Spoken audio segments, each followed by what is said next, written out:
Hello friends, मी संगीता क्रिएशन्समध्ये आपण पाहणार आहोत डायमंड कट स्लीव्ज डिझाईन। इथे मी 2 डायमंड कट स्लीव्ज डिझाईन बनवलेले आहे।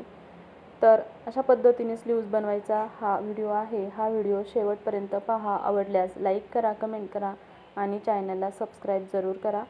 आता मी इथे मेन स्लीव्जचं जे कटिंग आहे ते ब्लाऊजचं मेन कापडावरती वरच्या बाजूने सुईच्या बाजूने ठेवून घेतलेलं आहे आणि 1/4 इंच शिलाई मार्जिन घेऊन खालच्या बाजूने शिलाई मारून घेतलेली आहे आणि एक्स्ट्राचं जे कापड आहे ते कट करून घेतलेलं आहे।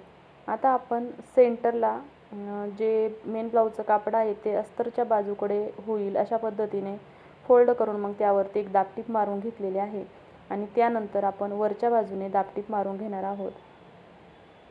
अशा पद्धतीने जर दाबटीप मारून जर व्यवस्थित शिलाई मारली तर ब्लाऊजच्या स्लीव्जची फिनिशिंग खूप छान येते। हे पाहू शकता। आता वरच्या बाजूने मी इथे दाबटीप मारून घेत आहे। तर वरच्या बाजूने दाबटीप मारून झाली की जी ब्लाऊजचं अस्तरचं भाग आहे त्याच्या चारही बाजूने अशा पद्धतीने शिलाई मारून घेणार आहे।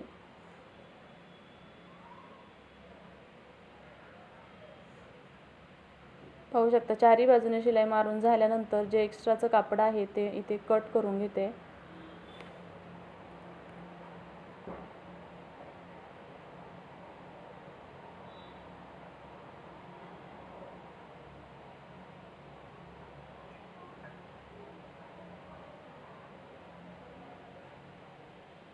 आता एक्स्ट्राचं कापड कट केल्यानंतर स्लीव्ज अशा पद्धतीने सेंटरला फोल्ड करून घ्यायचे आहे।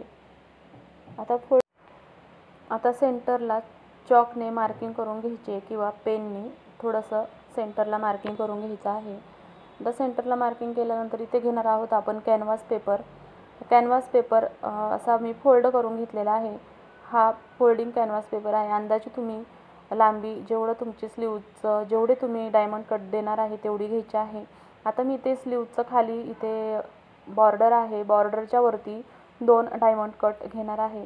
तर इथं माझं टोटल मेजरमेंट येत आहे। वरच्या बाजूने मी 1 इंच एक्स्ट्रा सोडलेला आहे कारण 1 इंच आपण स्लीव्ज अर्धा जोडण्यामध्ये अर्धा इंच जातं आणि अर्धा इंच खाली तिथे एक डायमंडचा मणी लावणार आहे, त्यामुळे ते मार्जिन हवं आहे म्हणून मी वरती 1 इंच सोडून खाली जे मेजरमेंट आहे त्यामध्ये मी हा कट बसवत आहे। तर आता वरच्या बाजूने मी वरचा जो डायमंड कट घेणार आहे तो 2 इंचाचा आहे आणि खालचा पण 2 इंचाचा आणि त्याच्यामध्ये सेंटरला मी 1 इंचाचं मेजरमेंट सोडलेलं आहे। आणि आता हे 2-2 इंचाचे जे बॉक्स मी केलेले आहे त्या बॉक्समध्ये पुन्हा एक सेंटरला मार्किंग करून घेतलेलं आहे आणि सेंटरला म्हणजे 2 इंच मध्ये 2 भाग करणार आहे तर 1-1 इंचाचा असा भाग होईल आणि बाजूला पाऊण इंचाचा असा पॉईंट देऊन घ्यायचा आहे।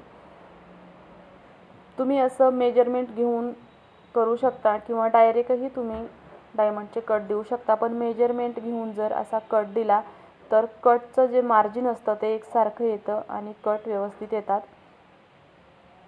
तर आता मी सेंटरला अशा पद्धतीने मार्किंग करून मग त्यावरती जे डायमंडचे कट आहे ते अशा पद्धतीने मार्किंग करून घेत आहे। मार्किंग करून घेतल्यानंतर आपण इथे त्याचं कटिंग करून घेणार आहोत।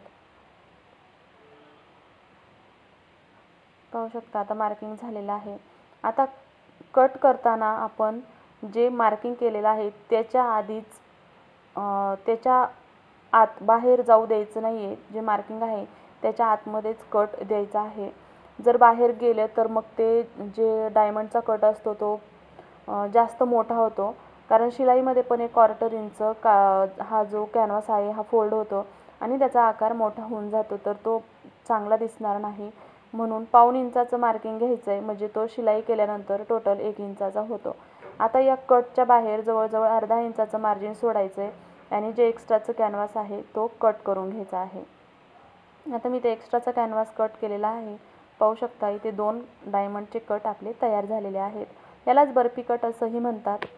तर आता मी इथे अस्तर घेतलेला आहे आणि जेवढं हे कॅनव्हासचं पॅटर्न आहे त्यापेक्षा 4ही बाजूने हाफ इंच कापड एक्स्ट्रा घेऊन अशा पद्धतीने हे कापड 4ही बाजूने फोल्ड करून त्याला शिलाई मारून घ्यायची आहे। हे फिनिशिंगसाठी ज्यावेळेस आपण शिलाई करतो त्यावेळेस हे कापड व्यवस्थित फिनिशिंग होतं आणि कॅनव्हासचे धागे वगैरे कुठे निघत नाही, म्हणून हे अस्तर अशा पद्धतीने ह्याला फोल्ड करून शिलाई मारून घ्यायची। आता सेंटरला जे आपण मार्किंग केलेलं आहे त्यावरती आपण जे मार्जिन आहे ते सोडून अशा पद्धतीने मध्ये हा पॅच लावून घ्यायचा आहे। त्यासाठी मी 5 नंबरची शिलाई अगोदर एक मारून घेते, त्यामुळे हे जे पॅच बनवलेला आहे ते सरकत नाही। नंतर ही शिलाई आपण काढून घेणार आहोत। आता मी ते पेनने तुम्हाला मार्किंग करून दाखवते।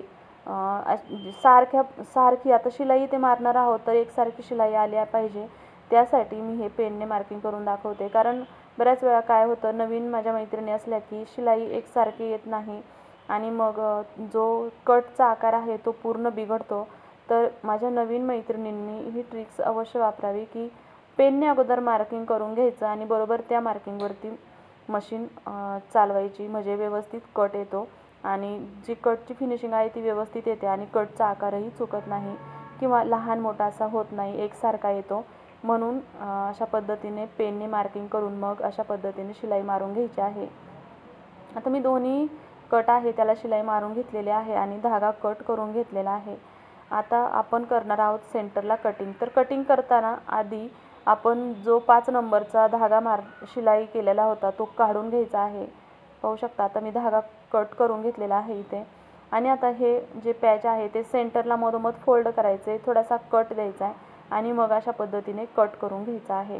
कट करताना काळजीपूर्वक कट करायचे, कारण थोडंही कट जर आत बाहेर जर झाला तर जी शिलाई असते ती कट होते आणि मग जे कॅनव्हास असतं ते लूज होतं, सैल होतं आणि नंतर मग फोल्ड केल्यानंतर ते धागे निघतात। त्यामुळे कट करताना पण आपण जे शिलाई मारलेली आहे तो शिलाईचा भाग त्यापासून 1/4 इंच आतमध्येच कटिंग करायचा आहे, त्यामुळे शिलाई निघत नाही। आता हे सेंटरला कट दिलेला आहे आणि अशा पद्धतीने आता हे दोन्ही जे पॅच आहेत ते अशा पद्धतीने फोल्ड करायचे आतमध्ये।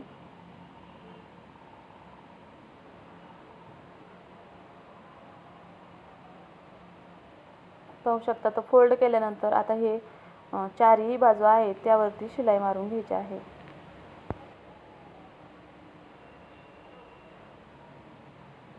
शिलाई मारताना पण एकदम एकसारखी आणि खाली व्यवस्थित हाताने फिनिशिंग द्यायचे। खालचं जे कापड आहे कॅनव्हासचं त्याला हाताने फिनिशिंग द्यायचे आणि वरच्या बाजूने पण व्यवस्थित फिनिशिंग सहज एकदम कडेवरती शिलाई मारायची आहे। तुम्हाला हवी तर तुम्ही इथे कडेवरती लेस पण लावू शकता, पण लेस लावण्याच्या अगोदर सुद्धा एक शिलाई मारून घ्यायची, कारण आतलं जे कापड असतं ते गोळा होण्याची शक्यता असते। म्हणून आधी कडेने शिलाई मारून घ्यायची आहे मग आणि लेस लावायची आहे। पण आता मला इथे लेस लावायची नाही, कारण जसं कस्टमरची डिमांड असते तसं आपल्याला देणं असतं, त्यामुळे मी इथे लेस वगैरे काही लावणार नाही, तर इथे फक्त डायमंडचे मणी लावणार आहेत। तर आता हा पॅटर्न तयार झालेला आहे। आता आपण याचा फायनल लुक पाहूया। यावरती मी मणी लावून घेते। पाहू शकता आता इथे मी हे डायमंडचे जे बटन आहेत ते लावून घेतलेले आहे आणि सुंदर अशी स्लीव्ह डिझाईन तयार झालेली आहे। व्हिडिओ पाहिल्याबद्दल धन्यवाद।